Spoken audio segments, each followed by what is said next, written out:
Assalamualaikum warahmatullahi wabarakatuh. Selamat siang. Waalaikumsalam warahmatullahi wabarakatuh. Siang, Pak. Siang, Pak. Salam siang, Pak. Assalamualaikum warahmatullahi wabarakatuh. Siang, Pak. Iya, selamat kembali di aktivitas semula, yaitu kuliah di pertemuan 9. Masih di kampus yang sama, Universitas Nusa Mandiri. Takutnya lupa, habis liburan kemarin, saya kuliah di mana ya?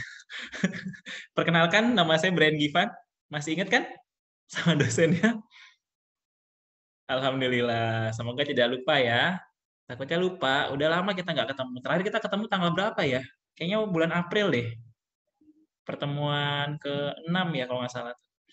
Semoga teman-teman masih selalu semangat, karena tinggal sedikit lagi kalian akan menuju ke semester apa berarti itu? 3 ya, semester 3 di bulan September nanti. Pertemuan 9 menuju ke 10 ya nggak lama lah, sebentar lagi. Kemarin kalian sudah selesai UTS, alhamdulillah hasilnya nggak jelek-jelek amat lah ya. Ya kalau ada yang jelek mungkin karena sinyalnya kurang bagus. Kalau ada yang ikut ujian pengganti ya dipersiapkan ujian penggantinya dengan baik. Baik teman-teman, sebelumnya mohon maaf lahir batin, minal aidin wal faizin. Semoga di bulan Syawal ini kita benar-benar kembali ke fitrah kita masing-masing, yaitu sebagai manusia. Dan saat ini kalian sebagai seseorang yang sedang menempuh di dunia pendidikan.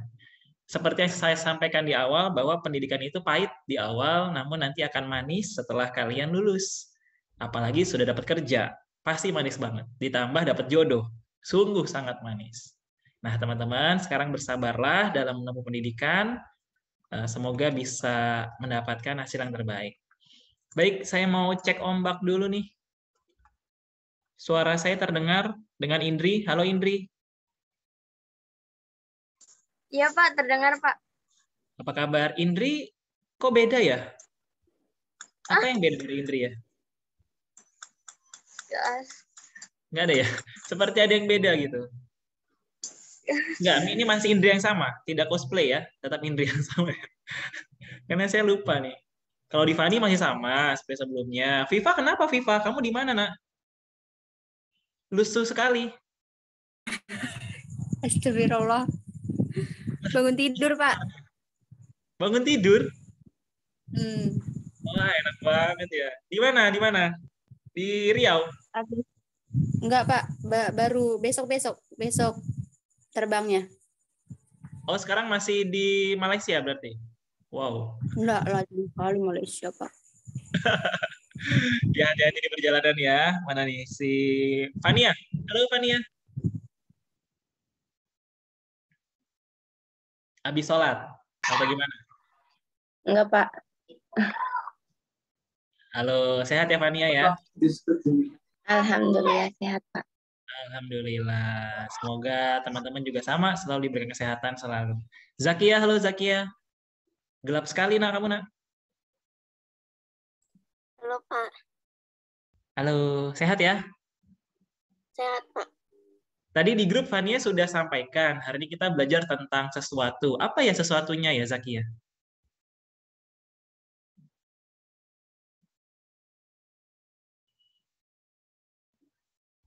Halo Zakia. Kenapa, Pak? Nggak kedengeran ya? Iya. Oh iya, ya wes lah. Sip, saya mau coba izin share screen ya. Pertemuan ini nggak terlalu lama, karena saya juga paham dengan kalian yang masih, ya ada suasana liburan ya, masih jet lag pasti pertemuan 9. Karena hari Senin kemarin kan libur ya, jadi ini hari pertama nih. Tadi pagi udah kuliah belum? Belum, Pak. Hari ini satu doang. Berarti ini sebagai mahasiswa semester 2 yang kembali di pertemuan 9 dengan kelas saya kan? Masih Iya, berasa Pak. liburan gitu. Ya itu oke lah, nggak apa-apa. Tidak akan lama saya share-nya, namun semoga ini bisa atau tidak mengurangi kualitas dalam mengajar. Oh ya, just information, video ini akan saya upload nanti di channel YouTube saya. Jadi kalian, tadi saya sudah minta prepare ya, mempersiapkan diri. Jadi kalian nanti bisa nonton lagi kalau misalkan kayak Rizky gitu ya, belum hadir, bisa simak lagi pembahasannya. Sebentar. Sudah terlihat?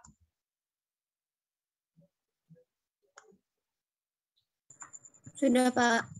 Sudah, oke. Tetap on cam sebentar ya, karena saya akan scroll juga ke bawah-bawah nih. Siapa yang masih ngantuk? Kayak Viva tadi kan baru bangun ya Viva ya. Semoga tetap semangat ya Viva ya kamu ya. Ini udah bisa kuliah belum sih Viva? Atau masih mau mandi dulu? Udah ngumpulin nyawa tadi, Pak. Udah ngumpulin nyawa ya tadi ya, saya kasih waktu setengah jam tuh ngumpulin nyawa. Oke, kita akan bahas tentang pendapatan nasional dan model perekonomian. Duh, masuk kuliah pertemuan pertama nih setelah liburan langsung ngomongin tentang pendapatan nasional.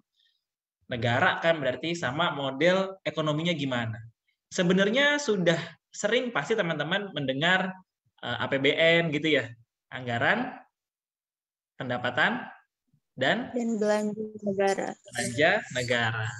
Nah, di sini kita bahas tentang pendapatan nasionalnya, pendapatan negaranya. Dari mana sih sumber-sumber pendapatan negara? Siapa yang ini mic-nya boleh aktif ya, teman-teman? Silakan aktif. Pendapatan negara bisa didapat dari mana aja, Putri Fiona?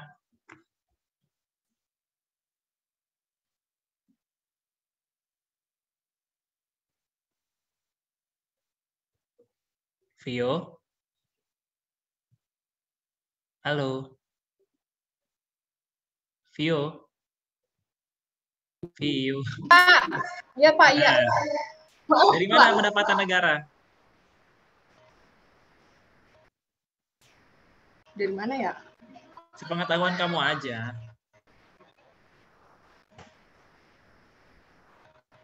Dari itu, Dari pajak. mana? Pajak. Oke, pajak banyak tuh ya. Nah, coba ke Ya, Nahdin, suaranya masih aneh nggak nih? Halo Nahdin. Halo Pak. Nah, itu Pasti. ganteng kalau suaranya. Gimana Nahdin? Tadi kata Vio dari pajak. Nah, kira-kira apa lagi tuh? Atau pajak apa gitu misalkan? Pendapatan negara.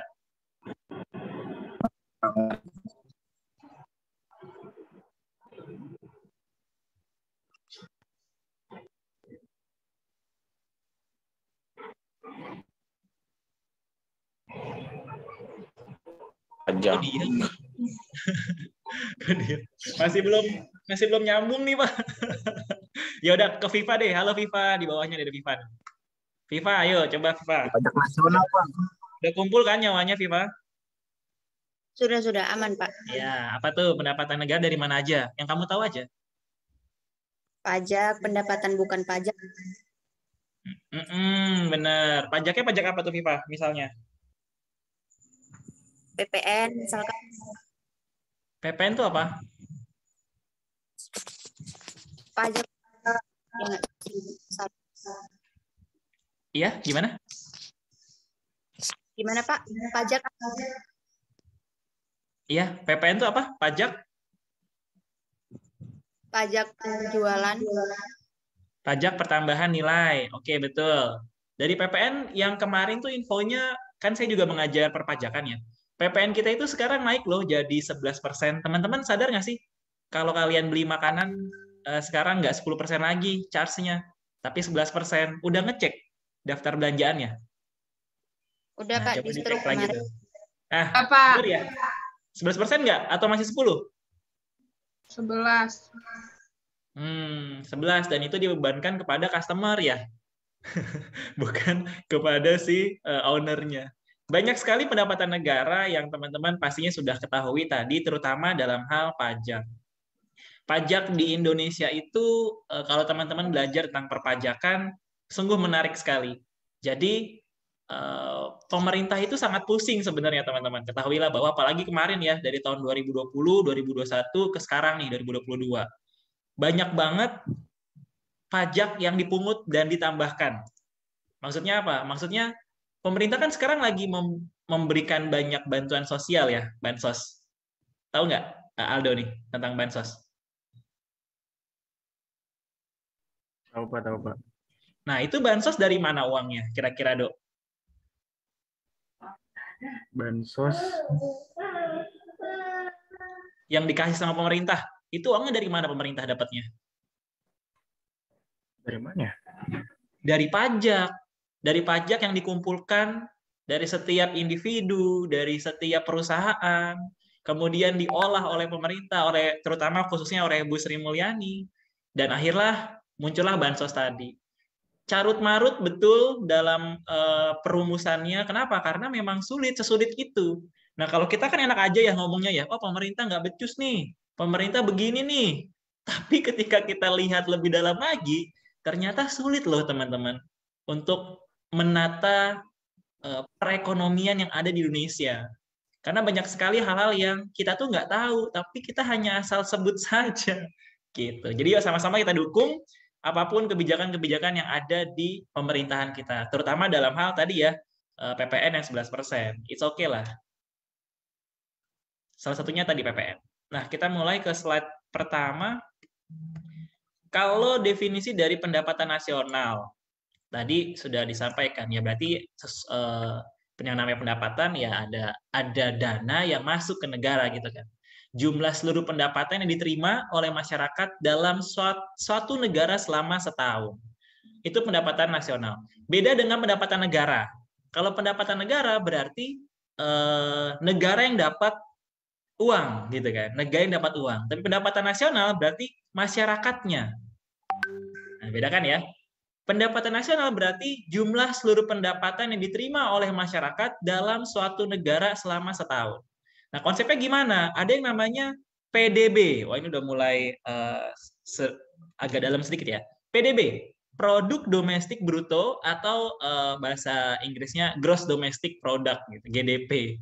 Jadi kalau orang luar tuh menyebutnya GDP gitu kan. Kalau di kita biasanya PDB. Kalau PDB ini berarti jumlah produk berupa barang dan jasa, ini jumlahnya ya, yang dihasilkan oleh beberapa unit produksi dalam wilayah suatu negara.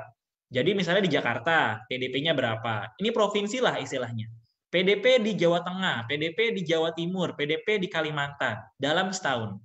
Nah, perhitungannya termasuk juga hasil produksi dan jasa yang dihasilkan oleh perusahaan atau orang asing yang ada di wilayah tersebut. Apa tuh contohnya perusahaan asing yang ada contoh di Jakarta atau di Jabodetabek lah, atau di Indonesia aja? Ada yang tahu perusahaan asing yang ada di negara kita? Divani? Apa kira-kira perusahaan asing yang ada di negara kita? Chevron, Pak. PT. Halo? Chevron? Siapa tadi ngomong? Ya, Pak. Oh, Viva. Iya, apa Viva? Chevron tadi ya? Ya, oke. Chevron. Chevron juga merupakan perusahaan asing yang beroperasi di wilayah kita. Nah, itu juga termasuk di hitungannya. Karena memang di wilayah tersebut. Ada lagi yang lain mungkin? Tadi Divani belum jawab. Selain Chevron. Kamu punya motor, Divani? Unilever termasuk perusahaan asing. Apa tuh? Unilever. Unilever punya siapa? Belanda. Belanda. Memang berdirinya di sini ya, namun dikelola oleh ya orang di Belanda itu. Honda juga sama. Banyaklah perusahaan-perusahaan asing yang ada di Indonesia yang beroperasinya di sini. Pertanyaan saya sederhana, kenapa banyak perusahaan asing yang mau buka pabriknya atau tempat usahanya di Indonesia? Kenapa? Hilda mungkin? Tahu nggak Hilda? Kenapa sih? Menurut Hilda ya, kita dikelilingi sama produk asing. Kenapa sih? Hilda?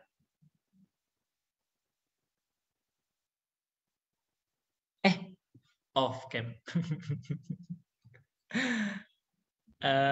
Siapa lagi? Admin 1. Oh, ada adminnya ya. Fania. Kenapa kira-kira Van? Karena Indonesia punya banyak sumber daya alam.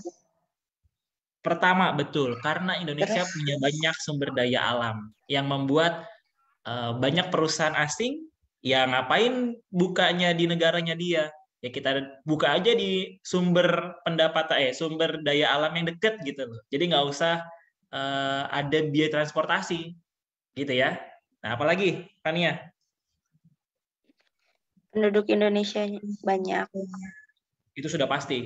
Dengan banyaknya suatu penduduk di negara, membuat banyaknya pula daya konsumsi yang mereka butuhkan.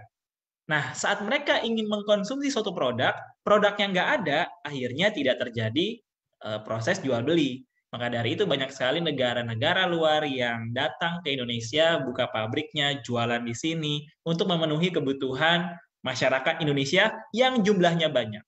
Mungkin ketika jumlah penduduknya sedikit, seperti Timur Leste. Berapa jumlah penduduknya? Searching. Brunei Darussalam. Berapa jumlah penduduknya? Kemungkinan besar perusahaan-perusahaan asing juga enggan untuk hadir di sana. Mendingan ya udah impor aja lah, impor. Ketimbang buka di sana. Poin utamanya adalah sumber daya, dan poin kedua adalah jumlah penduduk yang banyak. Itu yang membuat banyak sekali perusahaan asing datang ke kita nih. Sekedar untuk mencari nafkah. Mencari nafkah. Ada PNB. Kalau PNB berarti produk nasional bruto atau GNP ya. GNP, Gross National Product. Kalau PNB ini seluruh nilai produk, kalau tadi kan yang sebelumnya PDB di wilayah tertentu, di provinsi tertentu. Sebentar, saya belum absen masuk nampaknya. Tunggu sebentar ya.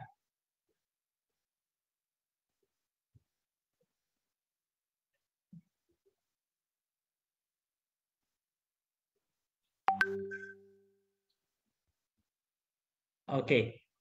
Nah, kalau PDB berarti bukan lagi di provinsi, namun di negara tersebut.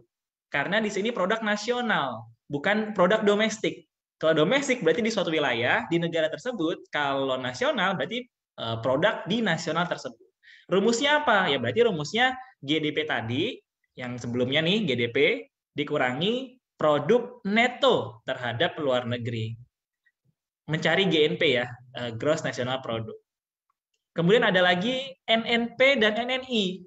Kalau NNP, Net National Product, itu jumlah barang atau jasa ya, barang dan jasa yang dihasilkan oleh masyarakat dalam periode tertentu setelah dikurangi depresiasi, penyusutan, dan barang mengganti modal. Kalau NNI berarti jumlah seluruh penerimaan yang diterima oleh masyarakat setelah dikurangi pajak nggak langsung, indirect tax. Ya rumusnya ya NNP dikurang pajak nggak langsung. Kalau yang NP berarti GNP dikurang penyusutan. Ini rumus sederhana, jadi kalau ada soal-soal yang seperti ini tinggal cari aja. Oh penyusutannya yang mana nih? Penyusutannya 10%, ya tinggal dikalikan 10%. Oh pajak nggak langsungnya ada pajak A, B, C, D, ya tinggal kurangi. Jadi simple.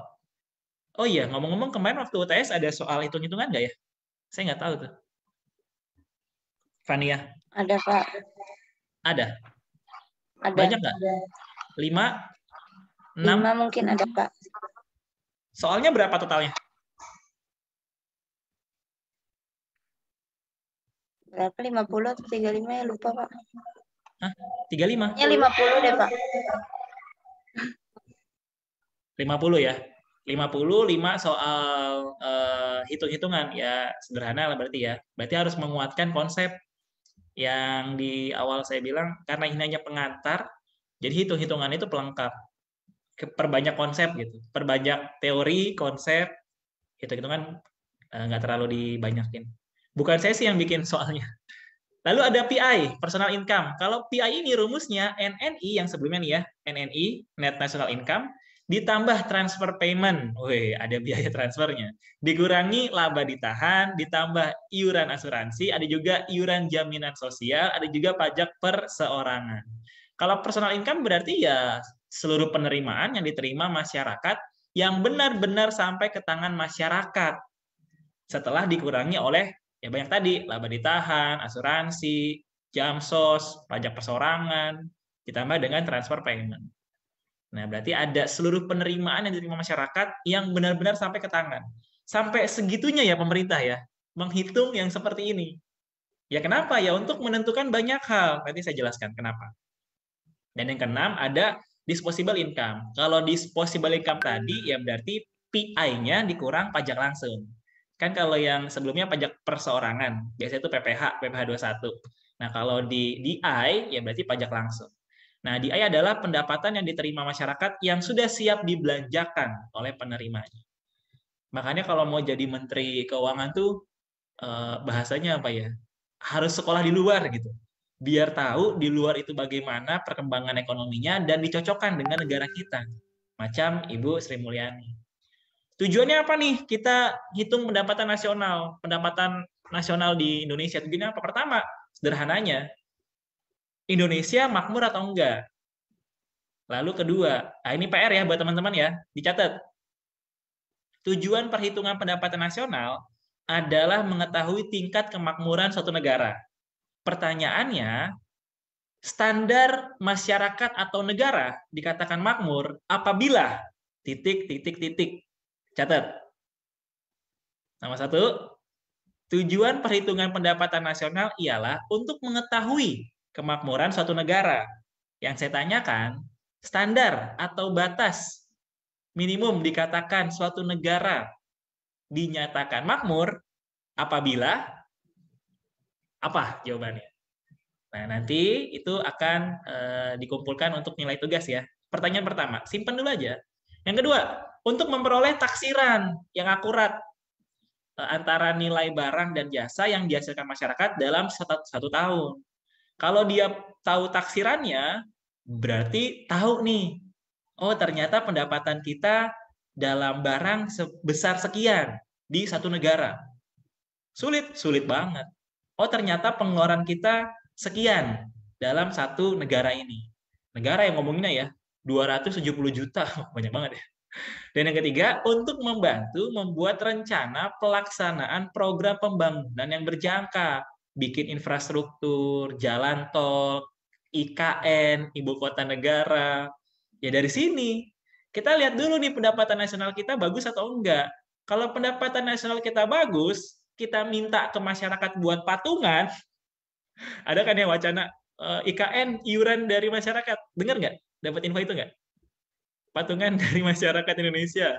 Ya kalau misalkan pendapatan nasional kita bagus gitu kan, baik, ya boleh-boleh aja wacana itu muncul. Satu orang berapa ribu gitu kan untuk membangun IKN. Ada yang mau patungan di sini teman-teman buat membangun IKN? Monggo silakan. Itu baru wacana, belum kejadian. Nah, lalu juga program-program kayak bansos gitu kan juga dinilai, dilihat dari pendapatan nasional kita juga. Ya, nggak asal sembarangan nentuin bansos 300.000, bansos 600.000, bansos dapatnya 2,4 juta, nggak sembarangan. Ada ini juga nih, pertimbangannya. Nah, manfaatnya apa nih teman-teman untuk perhitungan pendapatan nasional ini? Ya, satu kita tahu nih struktur perekonomian suatu negara. Kalau kita tahu pendapatan nasionalnya ini besar, ribet ya. Kita perkecil deh. Misal di rumahnya Fiona. Di lingkungannya Fiona. Sebutlah RT 5. Ya, mau habis. RT 5. Nah, RT 5 ini masing-masing rumah ketahuan pendapatannya. Fiona, bapaknya bekerja PNS, gajinya 15 juta. Ibunya entrepreneur, gajinya 20 juta. 35 juta sebulan. Nah, apakah 35 juta sebulan dikatakan keluarga yang mampu atau tidak mampu? Harusnya mampu ya. Dan apakah 35 juta sebulan itu cocok mendapatkan bansos? Harusnya enggak ya. Contoh seperti itu. Jadi si RT ini bisa melihat nih, oh ternyata struktur ekonomi di lingkungan saya seperti ini. Ada yang mampu, ada yang tidak mampu. Yang mampu membantu, yang tidak mampu. Yang mampu kita kenain pajak lebih besar daripada yang tidak mampu. Contoh seperti itu. Jadi saat kita tahu struktur perekonomian RT tersebut, kita bisa membuat banyak program-program atau manuver-manuver untuk memakmurkan RT tersebut. Contoh kecil RT seperti itu. Nah, yang kedua dapat membandingkan keadaan ekonomi dari waktu ke waktu antar daerah, antar provinsi, sehingga ketahuan daerah atau provinsi mana atau kota mana yang pendapatannya bagus, pendapatan nasionalnya bagus. Kalau pendapatan nasionalnya bagus, bisa ini istilahnya apa ya? Bisa dijual, ngerti nggak? Oh, ini pendapatannya bagus nih di wilayah ini. Negara asing akan invest ke kota tersebut. Contoh misalkan Jakarta. Kenapa Jakarta banyak banget orang banyak banget perusahaan-perusahaan asingnya di Jakarta? Ya karena pendapatan nasionalnya baik, dikatakan baik. Di PDP ya, domestik, produk domestik yang di awal tadi PDP, bruto. Baik, makanya banyak invest. Kenapa yang di wilayah timur itu jarang banyak perusahaan yang ada? Di Papua, ya timur jauh lah ya di Papua. Kenapa jarang? Ya karena pendapatan nasionalnya tidak sebaik di Jakarta atau di Jawa Barat atau di Jawa Tengah. Contoh seperti itu. Dan yang ketiga, dapat membandingkan keadaan perekonomian antar negara. Kalau kita tahu negara tetangga lebih baik daripada negara kita belajar dari negara tersebut. Tapi kalau kita tahu negara kita lebih baik daripada negara tetangga kita bantu negara tersebut. Contoh seperti itu. Bukan untuk hal yang buruk ya, tapi untuk hal yang baik. Dan yang keempat, dapat membantu merumuskan kebijakan pemerintah. Seperti Singapura. Singapura tuh punya pendapatan nasional yang bukan main, bagus lah dia dikatakan. Sehingga pemerintahnya nggak lagi ngurusin bansos gitu. ada pandemi, pemerintah yang mikirin bansos, tapi mikirin gimana caranya untuk melangkah ke depan. Nah, Indonesia ada pandemi, mikirinnya bansos. Kenapa? Karena banyak yang kurang mampu. Paham, teman-teman? Contoh seperti itu, kebijakan yang seperti itu. Faktor yang mempengaruhi pendapatan, ya ada sebenarnya banyak. Ini poin pentingnya aja ya. Permintaan dan penawaran, lalu konsumsi dan tabungan, dan investasi. Ini, makanya kenapa kita disuruh banyak menabung. Ya ini, tabungan yang banyak itu ya karena pemerintah bisa memperhitungkan menjadi pendapatan nasional. Tidak hanya tabungan pemerintah negara APBN tadi, tapi juga tabungan masing-masing rumah tangga. FIFA tabungannya harus banyak. Kenapa? Supaya FIFA dikatakan makmur. Jangan boros gitu ya. Makanya banyak banget dari kecil tuh rajin menabung pangkal kaya gitu ya. Hemat pangkal kaya. Ya karena seperti ini pentingnya menabung itu. Investasi zaman sekarang, hati-hati investasi bodong. Investasi pun juga penting loh teman-teman. Ini untuk masyarakat ya. Lalu konsumsi. Daya konsumsi masyarakat harus diimbangi dengan tabungan. Kamu punya tabungan 15 juta, tapi mau beli iPhone 13 Pro Max. Berapa sih harga iPhone 13 Pro Max? Ada 20 juta? Ada ya? Ada ya 20 jutaan ya? Aduh, saya nggak tahu. Saya taunya Promah saya tahu. iPhone 13 Pro Max. Ya nggak cukup. Akhirnya kalian ngutang. Kalau ngutang, tabungannya habis. Seperti itu.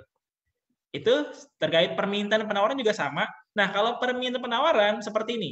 Adanya kenaikan pada permintaan, ini cenderung mengakibatkan kenaikan tingkat harga dan output nasional. Selanjutnya, ini akan mengurangi tingkat pengangguran. Ya jelas. Kenapa? Karena permintaannya naik. Kalau permintaan naik, berarti kan dia punya uang untuk beli. Kalau punya uang untuk beli, berarti dia punya pemasukan. Ada income dari belakangnya. Sehingga dia bisa beli. Membuat permintaan naik. Tandanya, kecenderungannya, pengangguran berkurang. Kebalikannya, penurunan pada tingkat penawaran berkurang nih. Akan menaikkan harganya naik. Tetapi akan menurunkan output nasional. Tadi ya, pendapatan nasional. Dan ujung-ujungnya menambah pengangguran. Harganya naik, mahal, nggak bisa beli, nggak sanggup. Banyak pengangguran. Ini keterkaitan, bukan pasti menambah pengangguran, tapi ini kecenderungan ya teman-teman ya. Konsumsi sudah, investasi sudah, perhitungan. Ini perhitungan untuk metode produksi seperti ini.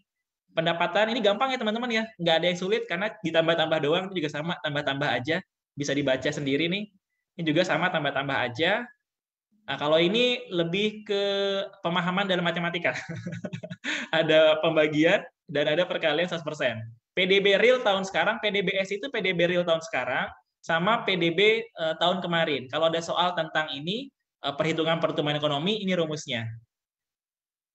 Nah, contohnya seperti ini, bisa dibaca ya teman-teman. Dan ini soal latihannya. Oke, saya coba stop share dulu. Tinggal 3 menit lagi. Nah, teman-teman tadi ada satu soal yang mau saya tanyakan terkait kemakmuran suatu kaum. Waduh, suatu kaum lagi. Nah, silakan dicari. Aduh. Bagaimana jawaban kalian? Itu silakan sampaikan di Japri. Saya mau Japri ya, nggak di grup. Jadi saya mau Japri, silakan Japri ke saya di WhatsApp aja. Nanti jawabannya saya share di grup semuanya. Kalau sudah kekumpul 10 atau 14 orang yang menjawab, saya baru share ke grup, menyamakan jawaban kalian. Jadi nggak ada yang nyontek lagi. Seperti itu. Teman-teman, ini pendapat kalian aja murni ya, bukan dari, sorry kok suaranya hilang ya kalian. Halo? Halo. Iya. Halo. Iya, Viva? Mau nanya. Iya, silakan. Definisi makmur di sini sama nggak sama definisi sebagai negara maju? Tipis-tipis, tapi bisa dikatakan seperti itu. Karena negara berkembang itu menuju kemakmuran. Bahasa gitu ya. Negara berkembang, negara yang menuju kemakmuran. Yang makmur berarti negara maju. Jadi standarnya apa? Dikatakan negara itu makmur atau maju apabila apa? Oke, Pak. Viva masih nyambung kan ya nih? Aman ya arwah-arwahnya? Mantap. Oke teman-teman, pendapatan nasional di suatu negara itu cenderung, kata Menteri Keuangan itu apa ya? Cenderung sensitif, beliau bilang. Karena apa? Karena ketika pemerintah menyatakan negara kita negara yang tidak makmur, maka akan menyinggung sebagian masyarakat. Wah, padahal saya contohnya orang-orang yang kelas atas. Saya punya uang sekian. Kenapa dibilang negara kita nggak makmur? Karena pemerintah itu menyatakan negaranya yang nggak makmur, bukan orangnya. Nah, kalau negara berarti 270 juta orang tersebut. Nah, seperti itu. Jadi sedikit sekali dibahas tentang kemakmuran di Indonesia ya, karena mereka juga sadar diri bahwa negara kita masih negara berkembang, belum menuju kemakmuran, sehingga meminimalisir adanya sensitivitas dalam publik. Nah, teman-teman juga sama. Saat berpendapat, entah mau publish, ngomongin tentang kemakmuran Indonesia di YouTube, atau di Instagram, atau di medsos, hati-hatilah. Karena mungkin nanti ada yang tersinggung. Yang sangat nasionalisme sekali, gitu ya. Nah, saya pun juga nge-share ini pun berhati-hati. Karena yang kita tahu sama-sama bahwa negara kita negara berkembang, yang menuju ke kemakmuran. Semoga dengan materi ini, teman-teman, menjadi terbuka untuk melakukan investasi, untuk memperbanyak tabungan, dan menyederhanakan konsumsi, sehingga bisa membantu negara dalam meningkatkan pendapatan nasional. Mungkin cukup di situ dari saya, karena tinggal 1 menit lagi. Terima kasih telah hadir di pertemuan 9 hari ini. Jangan lupa japri saya sebelum jam mata kuliah ini selesai, untuk jawaban yang tadi. Terima kasih. Wassalamualaikum warahmatullahi wabarakatuh. Waalaikumsalam. Waalaikumsalam warahmatullahi wabarakatuh.